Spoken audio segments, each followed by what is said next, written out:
الشیطان الرجیم بسم اللہ الرحمن الرحیم نحمدہ ونصلی علی رسولہ الکریم اما بعد ان اللہ وملائکتہ یصلون علی النبی یا ایہا الذین آمنوا صلوا علیہ وسلموا تسلیما اللہم صلی علی سیدنا و مولانا محمد وعلی آلہ واصحابہ افضل صلواتک وعدد معلوماتک وبارک وسلم اللہم صلی علی سیدنا محمد النبی الامی الذی خرجت البرکتہ بذاتہ محیاہ وطاعت الحوال بطیبہ وذکرہ ورحمہ۔ برادران کریم السلام علیکم ورحمۃ اللہ وبرکاتہ۔ الحمدللہ ثم الحمدللہ، اللہ تعالیٰ کا بے انتہا فضل و کرم ہے کہ اس نے مسلمان بنا کر پیدا فرمایا اور ہمیں پیدا ہونے کا فخر عطا فرمایا۔ الحمدللہ یہ فخر رشک انبیاء نکلا، مزید برائے کرم کہ اس نے ہمیں اپنے اولیاء کے دامن سے وابستہ فرمایا، قرآن جیسی نعمت عظمیٰ سے ہم کو سرفراز فرمایا اور تجدید ایمان کی خاطر ہمیں یہاں جمع فرمایا۔ یہ اللہ کا بڑا احسان ہے۔ اللہ تعالیٰ ہم کو اس بات کی توفیق عطا فرمائے کہ ہم اپنے ایمان کی تجدید کریں، اپنے ایمان کی حفاظت کریں، کیونکہ ایمان جس کے پاس ہوگا وہی جنت پہ جائے گا، چاہے رائی دانے برابر کیوں نہ ہو، رائی دانے برابر کیوں نہ ہو، وہ جنت پہ جائے گا۔ جس کے پاس ایمان نہیں ہے وہ جنت میں نہیں جائے گا، جو ایمان والا ہے وہ جنت میں جائے گا۔ تو ایمان ہم کو جن کے صدقے میں ملا، سرکار دو عالم صلی اللہ علیہ وسلم، ہم آپ کا تذکرہ کر رہے ہیں، آپ کی سیرت طیبہ کو ہم سمجھنے کی، جاننے کی کوشش کر رہے ہیں کہ آپ اور آپ کے صحابہ، ہم جو درود شریف پڑھتے ہیں اللہم صلی علی سیدنا و مولانا محمد وعلی آلہ واصحابہ، یعنی درود السلام آپ کے ان اصحاب پر جنہوں نے آپ کا ساتھ دیا۔ اللہ تعالیٰ آدم علیہ السلام سے لے کر قیامت تک کے لوگوں کے خلوق کو دیکھا کہ کون سے ایسے خلوق ہیں جو سرکار دو عالم صلی اللہ علیہ وسلم کی قدر کر سکتے ہیں جیسے کہ قدر کرنا ہے۔ تو صحابہ کے خلوق کو ویسا پایا اور اللہ تعالیٰ نے صحابہ کے درمیان سرکار کو مبعوث فرمایا، صحابہ کے درمیان سرکار کو مبعوث فرمایا۔ تو ہم سرکار کی سیرت دیکھ رہے تھے کہ سرکار کو کیسے کیسے تکالیف آپ کو دیے گئے۔ سرکار صلی اللہ علیہ وسلم بنو ہاشم سے تھے اور آپ کا قبیلہ آپ کی پشت پناہی کرتا تھا، آپ کا قبیلہ آپ کی پشت پناہی کرتا تھا۔ ایک مرتبہ جتنے کفار مکہ تھے، قریش مکہ، قریش کے کفار مکہ، مکہ کے جو کفار تھے، مشرکین مکہ جو تھے، پورے مل کے حضرت ابو طالب کے پاس آئے اور معروضہ رکھے کہ تم اپنے بھتیجے کی پشت پناہی چھوڑ دو، تمہارا بھتیجا ہم کو بے وقوف کہتا ہے، ہم کو کہتا ہے کہ اپنے معبودوں کی عبادت چھوڑ دیں جو ہمارے باپ دادا کرتے آئے ہیں، وہ ہم کو چھوڑنے کے لیے کہتا ہے، ایک اللہ کی عبادت کرنے کے لیے کہتا ہے، تم اس کی پشت پناہی چھوڑ دو ورنہ پھر برداشت کرنے کے لیے، مقابلہ کرنے کے لیے تیار ہو جاؤ۔ ایک مرتبہ وفد آیا، محبت سے بات کر کے چلا گیا، آپ بھی محبت سے جواب دے دیے۔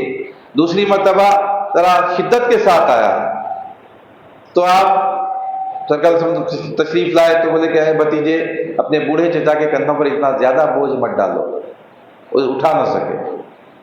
پھر آپ نے معروضہ رکھا اپنا، تو سرکار نے ارشاد فرمایا اے چچا جان، اگر یہ لوگ میرے ایک ہاتھ پر سورج اور ایک ہاتھ پر چاند رکھ دیں تب بھی میں اس کام سے باز آنے والا نہیں، یا تو میرا کام غالب ہوگا یا پھر میں اس کام میں شہید ہو جاؤں گا۔ بھتیجے کی یہ جو استقامت دیکھے آپ بولے کہ تم اپنے کام میں لگے رہو، تم اپنے کام میں لگے رہو، میں تم کو چھوڑنے والا نہیں ہوں۔ تیسری مرتبہ پھر ایک بار وفد آیا، اس وقت اس مکے کا جو خوبصورت ترین نوجوان تھا، طاقتور ترین نوجوان تھا، وہ نوجوان کو لے کر آئے، لے کے آ کے بولے کہ یہ مکے کا ایسا نوجوان ہے اس کے اوپر ہر شخص رشک کرتا ہے، تم اپنے بھتیجے کے بدلے میں اس کو رکھ لو، تم اپنے بھتیجے کے بدلے میں اس کو رکھ لو، تمہارا بھتیجا ہم کو دے دو۔ تو مجھے کہ کیا کرو گے میرے بھتیجے کے ساتھ؟ ان لوگوں نے فرمایا کہ مجھے قتل کر دیں گے، نعوذ باللہ۔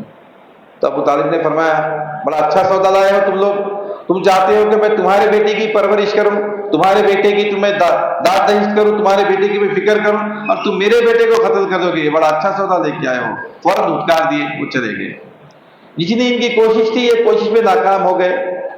اس کے بعد دوسری کوشش کرنے لگے کہ ایک مرتبہ صلی اللہ علیہ وسلم مکے میں کعبے کے پاس بیٹھے ہوئے تھے۔ اس وقت کا دستور تھا، مکہ جو تھا بالکل کعبے کے اطراف اتنا ہی شہر تھا۔ اب سمجھیے کہ اب جتنی مسجد ہے، حرم شریف جو ہے اتنا شہر تھا پورا مکہ اس وقت کا۔ تو سب لوگ 8-8 10-10 کی ٹکڑیاں اپنے اپنے قبیلے کے اعتبار سے بیٹھا کرتے تھے۔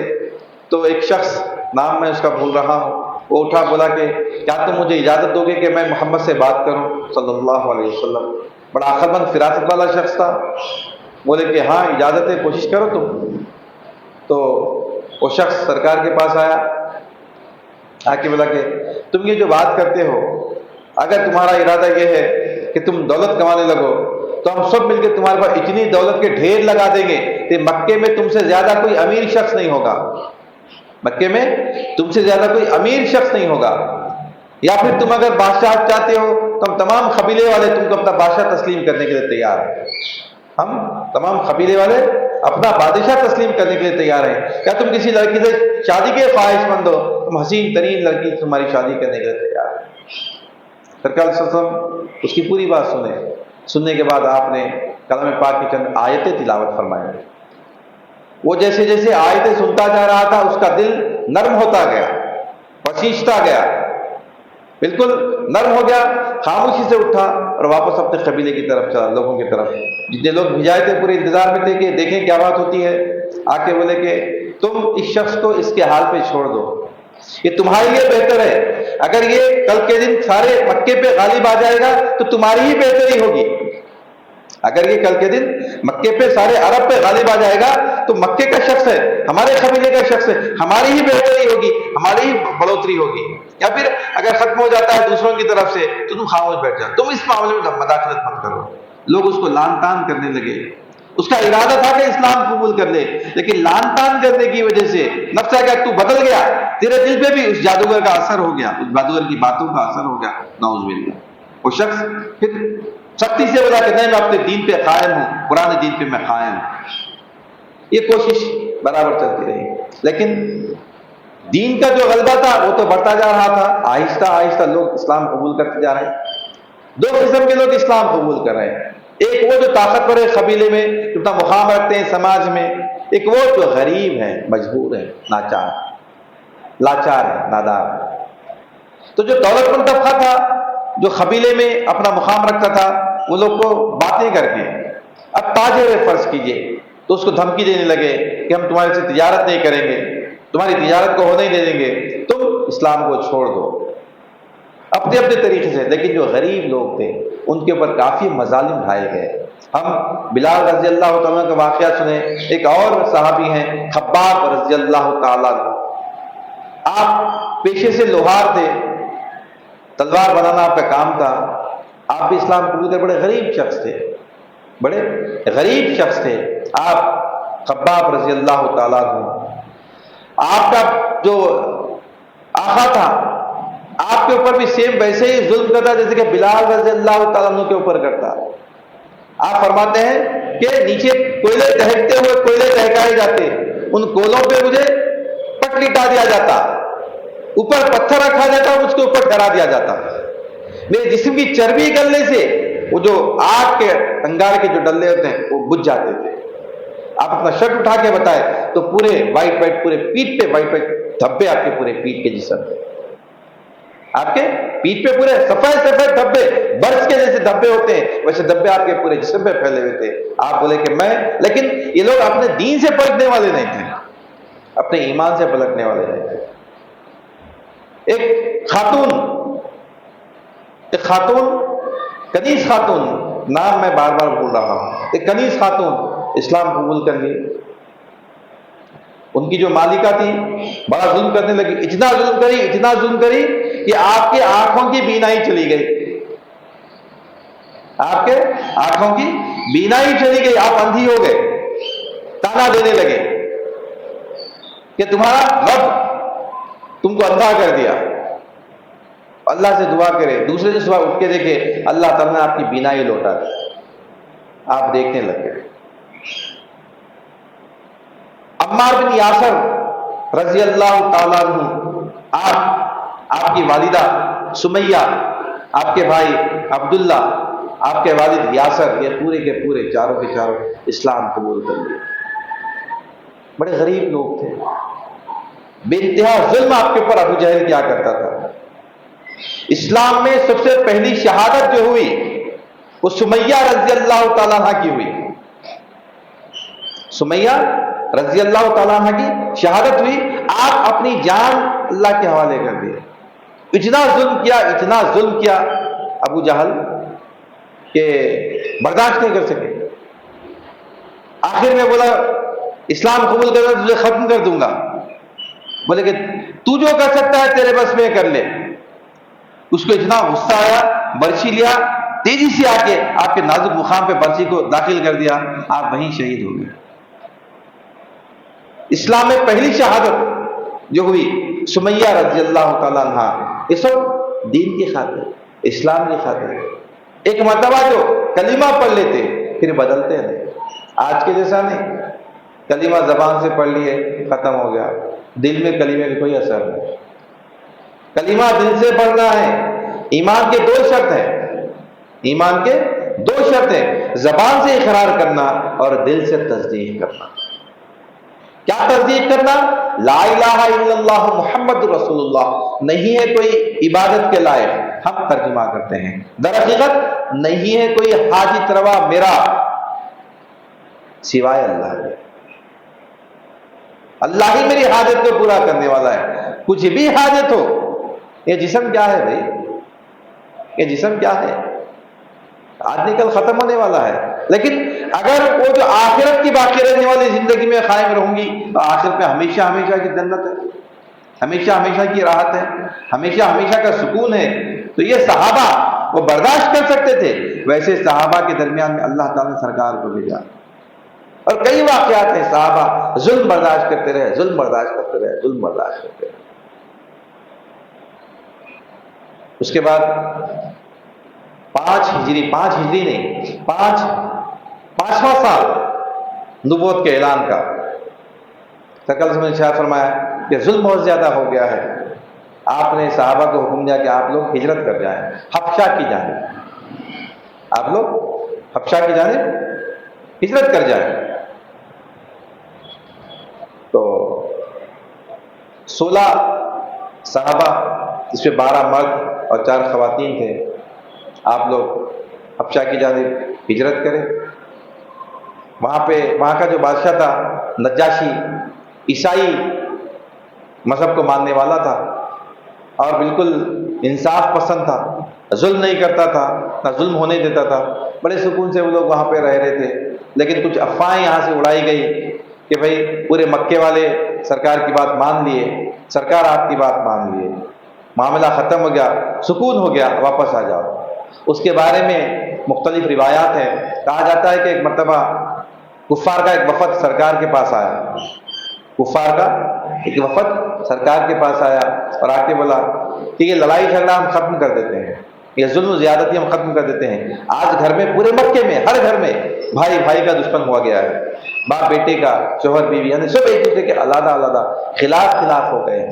ہم ایک کام کرتے ہیں، 1 سال تم ہمارے معبودوں کی عبادت کر لو، 1 سال ہم تمہارے الہ کی عبادت کر لیتے ہیں، 1 سال تم ہمارے الہ کی عبادت کر لو، 1 سال ہم تمہارے الہ کی عبادت کر لیتے ہیں، ہمارے معبودوں کی عبادت کر لو۔ اگر ہمارے معبود برابر ہو گئے تمہارے حساب سے تو پھر اس کی بات نہیں آئے گی، اگر ہمارے معبود تمہارے خلاف رہیں گے تو پھر ہم تمہارے الہ کی عبادت کرنے کے لیے تیار ہیں۔ معاہدے پہ آئے، اللہ تعالیٰ سورت نازل فرمایا، قل یا ایھا الکافرون لا اعبد ما تعبدون ولا انتم عابدون ما اعبد ولا انا عابد ما عبدتم ولا انتم عابدون ما اعبد لکم دینکم ولی دین۔ قل، آپ فرما دی ان کافروں سے کہ میں ان معبودوں کی عبادت نہیں کروں گا جن کی تم عبادت کرتے ہو، تمہارا دین تمہارے ساتھ، ہمارا دین ہمارے ساتھ۔ لوگ یہ سمجھے کہ ملاقات ہو گئی، وہاں پہ افواہ پھیلا دیے، وہ پورے لوگ واپس آ گئے۔ واپس آنے کے بعد دیکھیں یہاں تو معاملہ الٹ ہے، یہاں تو ظلم و زیادتی برقرار ہے، ظلم و زیادتی زیادہ چل رہی ہے، پھر ظلم میں آ گئے یہ لوگ۔ تو پھر سرکار نے ارشاد فرمایا کہ پھر آپ لوگ حبشہ کی جانب ہجرت کر جائیں۔ پہلے جو گئے تھے وہ حضرت عثمان غنی رضی اللہ تعالیٰ عنہ کی قیادت میں، آپ کو اللہ تعالیٰ سرکار صلی اللہ علیہ وسلم نے آپ کو امیر بنا کر بھیجا تھا۔ اب کے بعد جو گئے تقریباً 83 افراد حبشہ کی جانب چلے گئے۔ مکے سے اتنے زیادہ لوگ چلے گئے تو کفار مکہ پریشان ہو گئے۔ کفار مکہ بولے کہ ایسا نہ ہو کہ یہ 83 لوگ وہاں جا کے غلبہ حاصل کر لیں، ہمارے اوپر حملہ کر دیں گے۔ کیا کرنا؟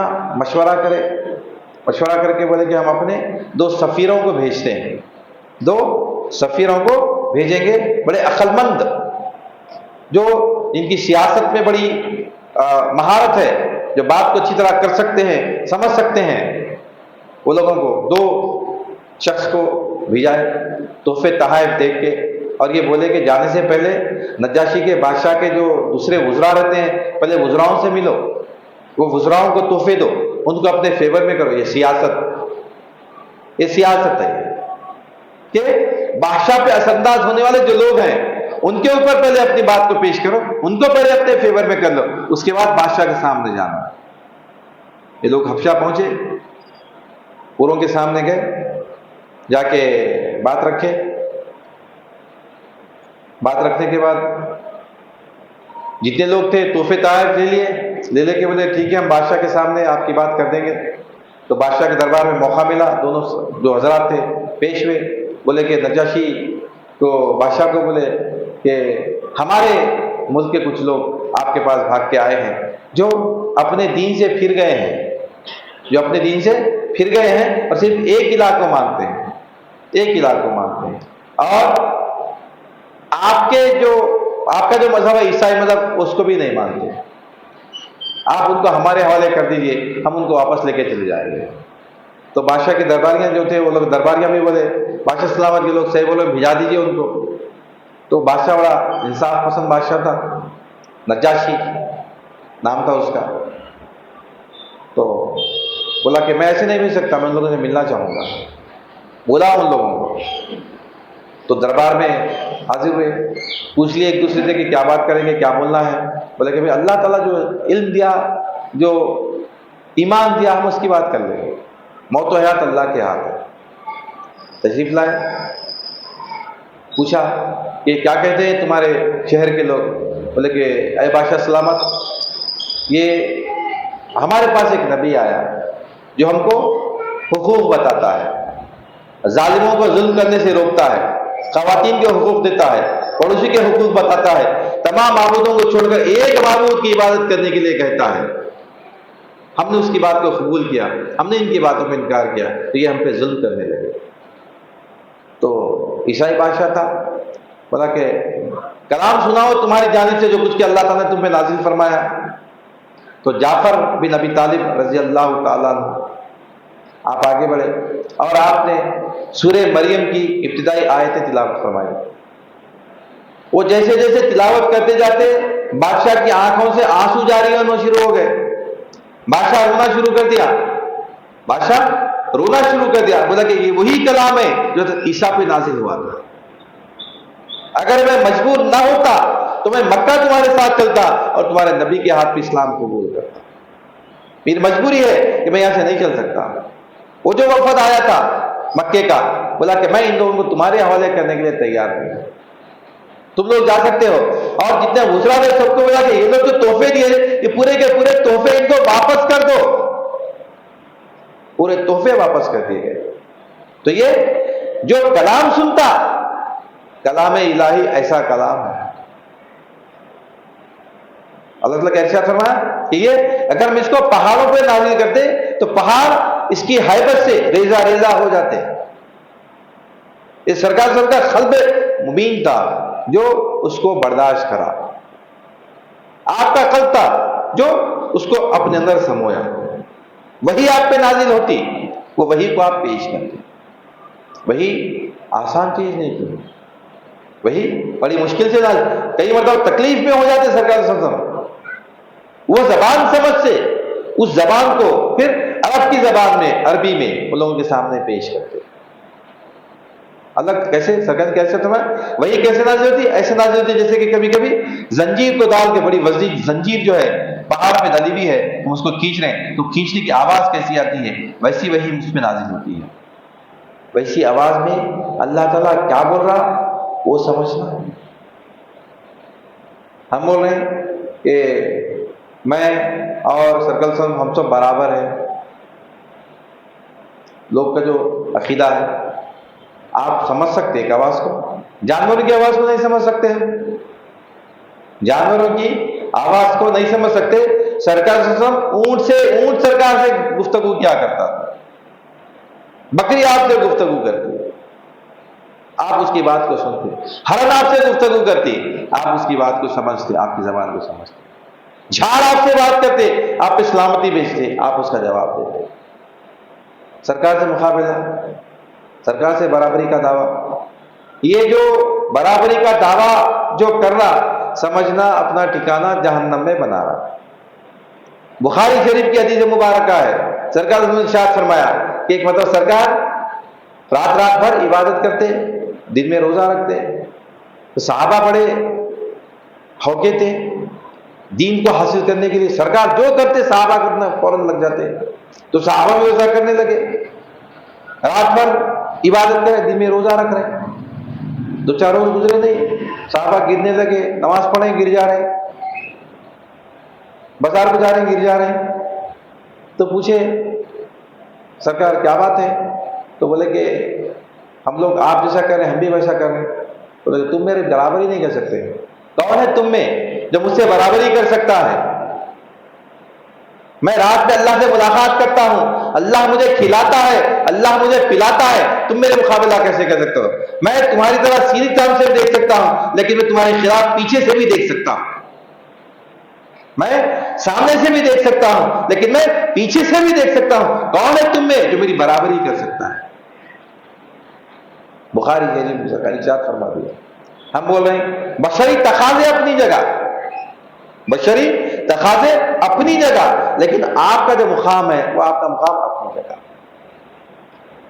ہم یہ نہیں بولنا کہ آپ پورے بشر ہیں، آپ نور ہی نور ہیں. بشر کی شکل میں اللہ تعالیٰ نے اپنے نور کو بھیجا. اس لیے ہمارا عنوان جو رہتا دیکھیے ربیع الاول کا، ہم کیا عنوان لگاتے؟ جشن ظہور نور بولتے ہیں. جشن ظہور نور، نور ظاہر ہوا، نور ظاہر ہوا، اس کا جشن منا رہے ہیں. نور اگر نور کی شکل میں آ جاتا تو ہم تک وہ پیغام کیسے پہنچتا؟ اللہ تعالیٰ اپنا پیغام ہم تک پہنچانے کے لیے اس نور کو بشری لباس میں ہم تک پہنچایا. ہم سمجھنا سرکار کا کیا مقام و مرتبہ ہے. جو لا الہ الا اللہ کے تحت میں نہیں سمجھتا ہم میں سے کوئی بخشا جائے گا. صرف محمد رسول اللہ کے صدقے میں ہم بخشے جانے والے ہیں، صرف محمد رسول اللہ، کیونکہ ہمارا ایمان سرکار کے ایمان کے تابع ہے.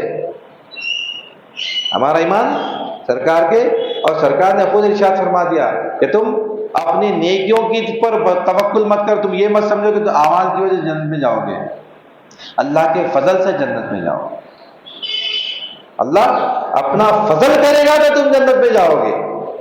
اپنی نیکیوں کی پوٹلی کو جمع کر کے کاؤنٹنگ کر کے مت رکھو نیکیوں کو، میرے اتنے نیکیاں ہو گئے، 1 کو 10، رمضان میں اتنے 70، 700، کاؤنٹنگ مت. اللہ کے پاس کاؤنٹنگ کوئی ویلیو نہیں. اللہ کے پاس صرف اخلاص کی ویلیو ہے. اللہ تعالیٰ خلق کو دیکھنے والا ہے. خلق ہمارا کیا بول رہا، خلق ہمارا کیا چاہ رہا، خلق ہمارا کیسا ہے، اللہ تعالیٰ اس طرف توجہ کر رہا. تو یہ سرکار کی سیرت، ہجرت حبشہ تک ہم دیکھیں. اس کے بعد شعیب ابی طالب 3 سال آپ وہاں پہ تکلیف دن گزارے. پھر سرکار کی ہجرت مدینے کی جانب، پھر غزوہ. انشاءاللہ ہم 1-2 جمعرات میں ہم سرکار کی سیرت کو ہم سمجھنے کی کوشش کریں گے. اس کے بعد پھر ہم اپنی جو بیان ہمارا تھا وہ جاری تھا وہ رکھیں گے. یہ جو مہینہ، یہ مہینہ بھی ہمارا یہ بزرگان دین کی نسبت اس کو ہے، اس کی نسبت کس سے ہے؟ بزرگان دین سے اس کی نسبت ہے۔ اور سر دستگیر رضی اللہ تعالیٰ عنہ کی ہم فاتحہ کرتے ہیں، حالانکہ آپ کی پیدائش نہیں ہے۔ ہم اکثر سمجھتے ہیں غوث اعظم 11 ربیع ثانی کو پیدا ہوئے سمجھتے تھے، آپ کی پیدائش ربیع ثانی کی نہیں ہے، آپ کی پیدائش رمضان کی ہے۔ آپ فاتحہ کیا کرتے تھے؟ سرکار کی میلاد منایا کرتے تھے ہر سال 11 کی شب، تو وہ ہم اس کو شیخ عبد القادر جیلانی رحمۃ اللہ علیہ رضی اللہ تعالیٰ عنہ کے ہم وہ نسبت سے ہم فاتحہ کرتے ہیں، جو اللہ تعالیٰ نے ارشاد فرمایا اللہ ان اولیاء اللہ لا خوف علیہم ولا هم يحزنون۔ یہ آیت اکثر یہ مہینے میں یہ آیت کے عنوان سے اکثر جلسے ہوتے، لوگ غوث مستغیر رضی اللہ عنہ کی سیرت بیان کرتے اور آپ کی بات کرتے، لیکن آپ بھی کیا کریں؟ صرف لا الہ الا اللہ سمجھائیں، آپ بھی صرف لا الہ الا اللہ ہی سمجھائیں، اصل لا الہ الا اللہ ہے۔ الحمدللہ ہمارے پاس لا الہ الا اللہ کی تعلیم ہم چل رہی 24 گھنٹے کے 12 گھنٹے کا ہمارا جو پروگرام ہے اس میں چل رہی ہے انشاءاللہ۔ اب یہ مہینے میں بھی پروگرام ہوگا، آنے والے مہینے سے ہم 2 مرتبہ کریں گے انشاءاللہ مہینے میں۔ ایک تو 12 گھنٹے کا پروگرام رہے گا، وہ تو برقرار رہے گا، اس کے ساتھ ساتھ ہم پہلے منگل کے بعد بھی پروگرام کے بعد یہ 10:30 کو ہمارا پروگرام ختم ہو جاتا، ایک آدھے گھنٹے کا بریک دے کے 11 سے 12 ہم پھر تعلیم کو رکھنے والے ہیں انشاءاللہ۔ جو حضرات بھی کلمہ سمجھنا چاہتے ہیں، جو اس کے حقائق جاننا چاہتے ہیں، 12 بجے یعنی پہلے منگل کو ہم 12 بجے واپس جانے کا ارادہ کر لیں۔ ہم 9 بجے آ رہے ہیں، 9 سے 12 3 گھنٹے کا ہمارا پروگرام رہے گا، آدھے گھنٹے کا تو بریک رہے گا اس میں، 10:30 سے 11 کا، 11 سے 12 ہم تعلیمات کو اپنے رکھیں گے اور اپنے علم میں اضافہ کر کے اپنے ایمان میں اضافہ کرنے کی کوشش کریں گے انشاءاللہ انشاءاللہ۔ اپنی بات کو ختم کرتا ہوں، اللہ تعالیٰ سے دعا کرتا ہوں کہ الہ العالمین جو کچھ بھی کہا گیا ہے، جو کچھ بھی سنا گیا ہے، کہنے والے کو سننے والے کو دونوں کو سب کو عطا فرمائے، ہر دو کے عمل میں اخلاص عطا فرما، تیرے محبوب کا صدقہ عنایت فرما، واسطہ کریم صلی اللہ ان اللہ و ملائکتہ یصلون علی النبی یا ایھا الذین آمنوا صلوا علیہ وسلموا تسلیما اللهم صل علی سیدنا و مولانا محمد وعلی آلہ واصحابہ افضل صلواتک وعظم معلوماتک وبارک وسلم۔ سبحان ربک رب العزۃ عما یصفون وسلام علی المرسلین الحمد للہ رب العالمین۔